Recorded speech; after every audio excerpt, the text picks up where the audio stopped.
হুয়াল্লাযী আরসালা রাসূলাহু বিল হুদা ওয়া দীনিল হক লিইয়ুযহিরাহু আলাদ দীনি কুল্লিহি ওয়ালাউ কারিহাল মুশরিকুন। আমার আল্লাহ বলেন, হে নবী, আমি আপনাকে একটা দিন দিয়ে পাঠিয়েছি। হুয়াল্লাযী আরসালা রাসূলাহু বিল হুদা, তিনি হলেন সেই আল্লাহ যিনি আপনাকে একটা বিল হুদা, একটা হেদায়েত, দীনিল হক, একটা সত্য দিন, হেদায়েত আর সত্য দিন, দুটা জিনিস দিয়ে আপনাকে আমি দুনিয়াতে প্রেরণ করেছি, যাতে করে আপনি এই জমিনে দিনটাকে, ইসলামটাকে বিজয়ী করতে পারেন। সুবহানাল্লাহ। তাহলে এই আয়াতের মধ্যে নবী প্রেরণের উদ্দেশ্যটা আছে। কথা বোঝাইতে পারছি? আমার আপনার প্রশ্ন হতে পারে যে নবী কেন আল্লাহ রাব্বুল আলামিন এই পৃথিবীতে পাঠালেন? এই আয়াতের মধ্যেই সেই উত্তরটা আছে। আল্লাহ রাব্বুল আলামিন পবিত্র কোরআনের 3 জায়গায় এই আয়াতটা এনেছেন। কয় জায়গায়? 3 জায়গায়। আপনাদের এগুলি মাথায় নিয়ে যাবেন ইনশাআল্লাহ। এক তাবি বলেন, তাবি যিনি সাহাবীদের হাসান বসরি রাদিয়াল্লাহু তাআলা আনহুর শাগরেদ ছিলেন, উনি এই হাদিসটা আমি আজকেই দেখলাম। উনি বললেন, মিশর থেকে কেউ যদি ইয়ামেন পর্যন্ত সফর করে, মিশর থেকে ইয়ামেন, মাঝখানে আরো 2টা দেশ, জর্দান, সৌদি আরব, মিশর থেকে ইয়ামেন কেউ যদি পরিভ্রমণ করে, আর এই পরিভ্রমণ করে সে যদি একটা আয়াত শিক্ষা করে, তার পরিভ্রমণ, তার সফরটা সফল হয়ে গেছে। সুবহানাল্লাহ। আপনি দেখলেন আপনার কোথায় সিরিয়া আর কোথায় ইয়ামেন, এত বিশাল বিস্তীর্ণ একটা জায়গা, যদি পরিভ্রমণ করে, যদি ভ্রমণ করে একটা কোরআন শিখে, একটা হাদিস শিখে, তার সফল হয়ে গেছে। সুবহানাল্লাহ। সুতরাং খুব মনোযোগ এবং এই ব্যাপারগুলি, কোরআন এই যে আলোচনাগুলি মাথায় নিয়ে যেতে হবে। আমার আল্লাহ বলেন, ওয়াইযা কুরিয়াল কুরআনু ফাসতামিউ লাহু ওয়া আনসিতু লাআল্লাকুম তুরহামুন। জোরে বলেন আল্লাহু আকবার। আমার আল্লাহ বলেন, যখন তোমাদের সামনে কোরআন পাঠ করা হয়, যখন কোরআনের তাফসীর তোমাদের সামনে পেশ করা হয়, তখন তোমরা নীরব থাকবা। কি করবা? নীরব থাকবা, আর মনোযোগ দিয়ে তোমরা শুনবা, মনোযোগ লাগবে। আর এই 2টা কাজ যদি করো তোমরা, আমার আল্লাহ বলেন, লাআল্লাকুম তুরহামুন, ওই মানুষগুলির উপর রহমত নাজিল করা হবে। সুবহানাল্লাহ।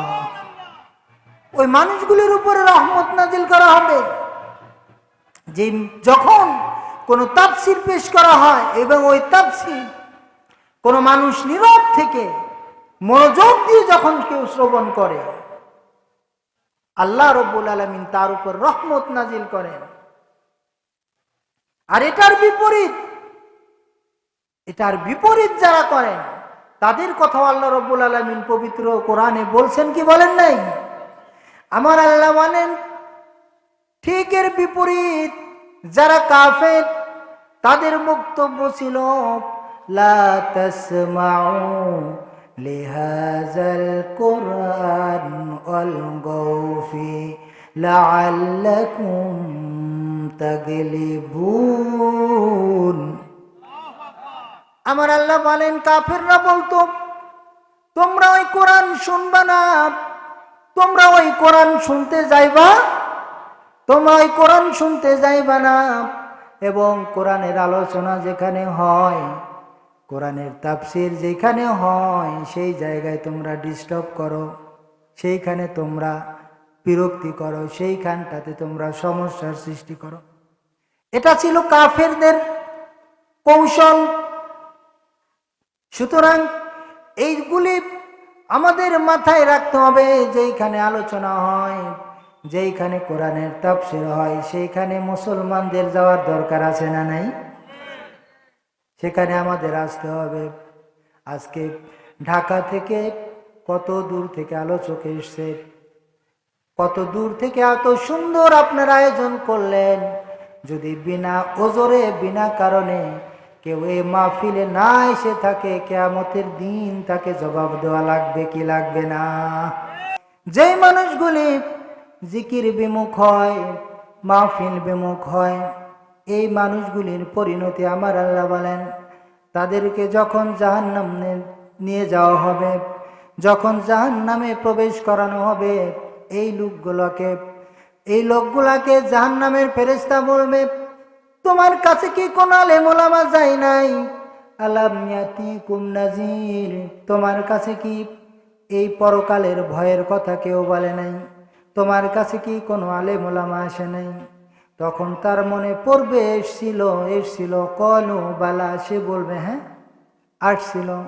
ফাকাজ্জাবনা ওয়া কুলনা মা নাযালাল্লাহু মিন শাই, আমি এগুলিকে মিথ্যা প্রতিপন্ন করেছিলাম, এগুলির কোনো গুরুত্ব আমি দেই নাই। আমার ক্ষমতা ছিল, আমার শক্তি ছিল, আমি বাজারে বসে আড্ডা মারছি, মাহফিলের প্যান্ডেলে যাই নাই, আমি ঘরে বসে টেলিভিশন দেখেছি, আলেম ওলামাদের কথাগুলি আমি মনোযোগ দিয়ে শুই নাই।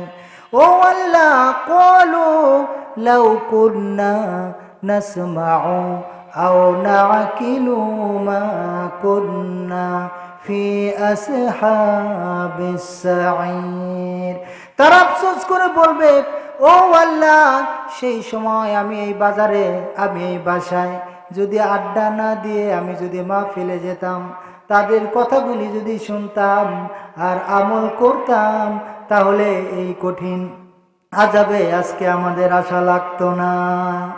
আফসোস করে বলবে, আল্লাহ, আপনি আমাকে আর একবার জমিনে পাঠান, আর একবার জমিনে পাঠান, আমাকে যদি আর একবার পাঠান, লাআল্লি আমালু সলিহান ফিমা তারাকতু, কাল্লা, আল্লাহ যদি আর একবার আমাকে জমিনে পাঠান, তাহলে কথা দিচ্ছি যে আমলগুলি আমি ছেড়ে দিছি, দেশে বাঁচা থাকতে আমি যেই ভালো আমলগুলি আমি করি নাই, আমি কথা দিলাম সেই কাজগুলি আবার করব, করে আপনার কাছে খাঁটি মুমিন হয়ে ফিরে আসব। এরকম করে আফসোস করবে, কিন্তু সেই দিন আর কোনো আফসোস কোনো কাজে লাগবে, কোনো লাগার সম্ভাবনা আছে? কোনো সম্ভাবনা নাই। সুতরাং এই দুনিয়া হলো আমার আর আপনার আমলের জায়গা। হযরত আলী রাদিয়াল্লাহু তাআলা বলেন, এই দুনিয়া আমলের জায়গা। আজকে আমল করার জায়গা আছে, আমল করার সুযোগ আছে, কিন্তু হিসাবের কোনো ব্যবস্থা, কোনো হিসাবের ব্যবস্থা নাই। আর পরকালে হিসাবের ব্যবস্থা আছে, কোনো আমলের ব্যবস্থা। এই জন্য আমার আল্লাহ বলেন, হুয়াল্লাযী আরসালা রাসূলাহু বিল হুদা, হে নবী, আমি আপনাকে দুইটা জিনিস দিয়ে পাঠাইলাম। একটা হলো আপনাকে আমি সত্য দিন দিছি, একটা সত্য দিন দিলাম, ইসলাম দিয়ে আমি আপনাকে জমিনে পাঠাইলাম, যাতে করে আপনি ইসলামটাকে অন্য সকল ধর্মের উপরে বিজয়ী করতে পারেন। সুবহানাল্লাহ। সুতরাং নবী প্রেরণের উদ্দেশ্য হলো এই দিনের বিজয়। এই দিনের বিজয় হচ্ছে সকল নবীদের, নবী প্রেরণের উদ্দেশ্য ছিল। এইবার দিন কি? এখন দিন কি? আমাদের এই দিন বলতে কেউ যদি প্রশ্ন করে, খালি বলে যে দিন মানে নামাজ রোজা। দিন মানে হলো ধর্ম। একটা দিন বলতে এমন একটা সাবজেক্ট লাগাইছে, এমন একটা বিষয়, কয় দিন মানে ধর্ম, শেষ।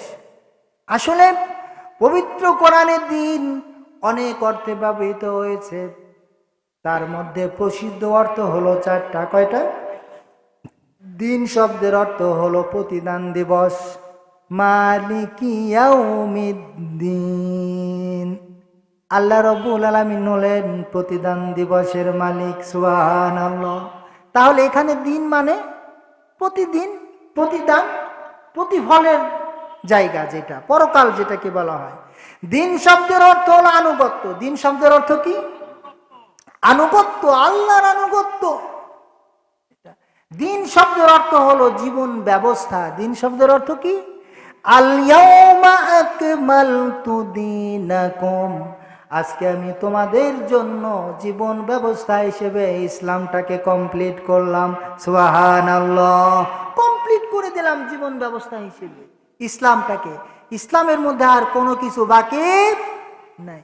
চতুর্থ নাম্বার, এইটা যে দিন, এটা নিয়েই যত প্যাস। চতুর্থ নাম্বার দিন শব্দের অর্থ হলো সমাজ ব্যবস্থা। সমাজ ব্যবস্থা, রাষ্ট্র ব্যবস্থা। দলিল কি?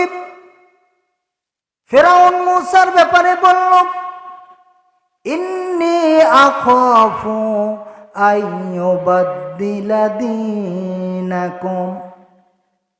ফেরাউন বলল, আমার আশঙ্কা হয় মূসা আমার রাষ্ট্র ব্যবস্থাটাকে বদলায় দেবে। দেখছেন, ইন্নী আখাফু আইয়ুবাদদিলা দীনাকুম, আমার আশঙ্কা হচ্ছে যে মূসা আমার যে সামাজিক ব্যবস্থা, আমার যে রাষ্ট্রীয় কাঠামো, এটাকে পরিবর্তন করে দিবে। তাহলে এখানে আপনার দিন শব্দের অর্থ হলো রাষ্ট্র ব্যবস্থা। ফেরাউন বলল, ইন্নী আখাফু আইয়ুবাদদিলা দীনাকুম, যে মূসা আমার দিনটাকে পরিবর্তন করে দেবে। বর্তমানে আমরা যে আইন মানতে বাধ্য, যেই সমাজ কাঠামো আমাদের দেশে আছে, এই সমাজ কাঠামো, এই আইনগুলি যদি আল্লাহর হয় তাহলে আমরা আল্লাহর দিনে আছি, আর যদি আল্লাহর না হয় তাহলে আমরা যে আইনে আছি আমরা তার দিনে আছি। বুঝাইতে পারি নাই? একটু বুঝেন, একটু খেয়াল করেন। রাষ্ট্র ব্যবস্থা যেই কাঠামোর মধ্যে আছে, আমরা যে আইনগুলি মানতে বাধ্য, সেই আইনটা যদি আল্লাহর হয় তাহলে আমরা আল্লাহর দিনে আছি,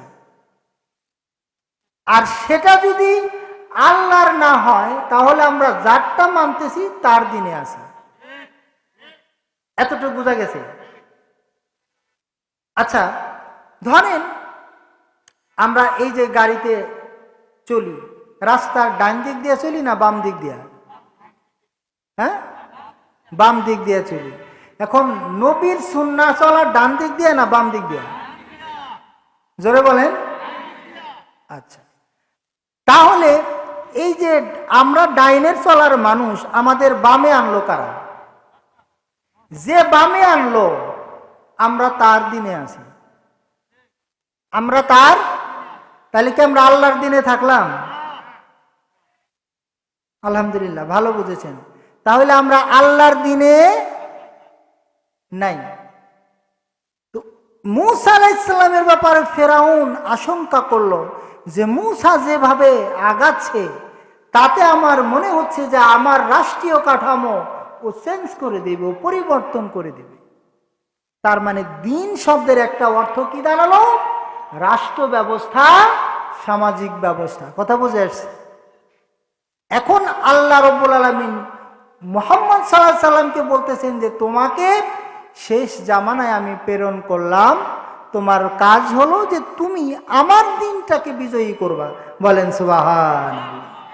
আপনারা জবাব দেন, নবী তার দিনটাকে বিজয়ী করেছিলেন কি করেন নাই? কোনো গ্যাপ ছিল? এক লোক